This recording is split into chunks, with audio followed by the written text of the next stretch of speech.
Al-Kisah dari kampung kecil bernama Tafana Al-Ashraf, distrik Middle Ghamir, provinsi Dakohliyah, Mesir, ada 9 orang sarjana miskin lulusan fakultas pertanian. Lalu mereka pun sepakat membuat sebuah peternakan unggas, sembari mencari mitra ke-10. Namun mereka terbentur modal, maka dengan sekuat tenaga mereka kumpulkan dari hasil menjual tanah, perhiasan istri, hingga meminjam. Meski tidak banyak terkumpul, namun mencukupi untuk memulai usahanya. Pertanyaan tersisa, siapa mitra yang ke-10? Insinyur Solah, satu dari mereka, pun berkata, "Aku sudah menemukan mitra yang ke-10. Siapa?" kata teman-temannya. "Allah," lanjutnya. "Allah akan menjadi mitra usaha kita yang ke-10. Allah akan mendapat 10% dari keuntungan kita. Dengan perjanjian, Allah yang akan memberikan perlindungan dan pemeliharaan, keamanan dari segala wabah penyakit." Akhirnya mereka pun sepakat. Kontrak kerjasama pun ditulis secara rinci dan dicatatkan ke notaris, lengkap dengan peran mitra ke-10 tersebut. Tak disangka, setelah 1 musim bisnis mereka langsung meroket, jauh dari yang dibayangkan sebelumnya.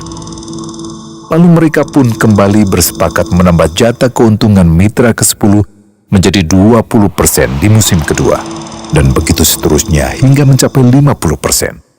Lalu bagaimana keuntungan mitra ke-10 itu dialokasikan? Dimulai dengan membangun sekolah dasar Islam putra, lalu lanjut putri, kemudian sekolah menengah putra, kemudian putri.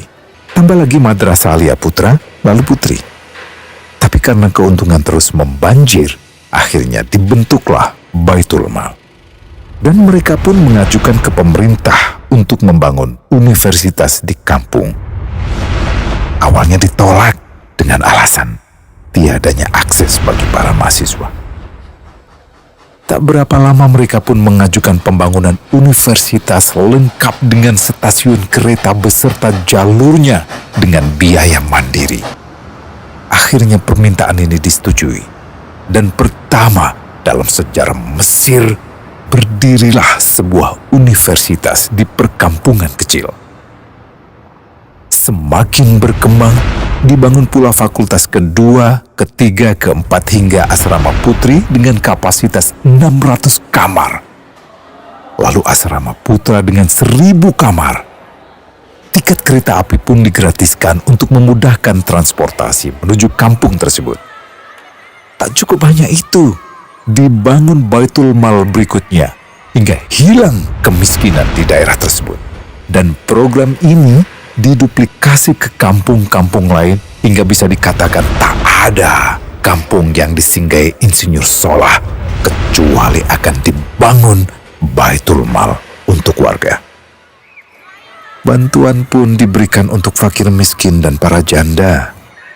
Pemuda pengangguran pun dilatih untuk mengelola perkebunan sayur hingga mandiri, bahkan sampai bisa mengekspor ke negara tetangga. Pada saat panen raya, seluruh penduduk dikirimi paket sayur. Di hari pertama Ramadan diadakan buka puasa bersama untuk seluruh penduduk desa. Mereka memasak dan hadir ke lapangan yang dipenuhi beraneka makanan. Disiapkan juga perabotan untuk gadis-gadis yatim yang ingin menikah.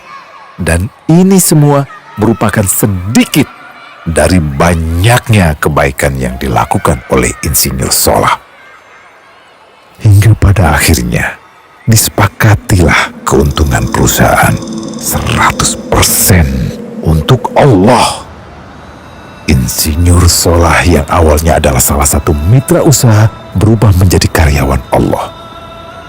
Dia hanya menerima gaji, namun dia memberikan Tuhannya syarat agar membuatnya hanya butuh kepadanya dan hanya meminta kepadanya.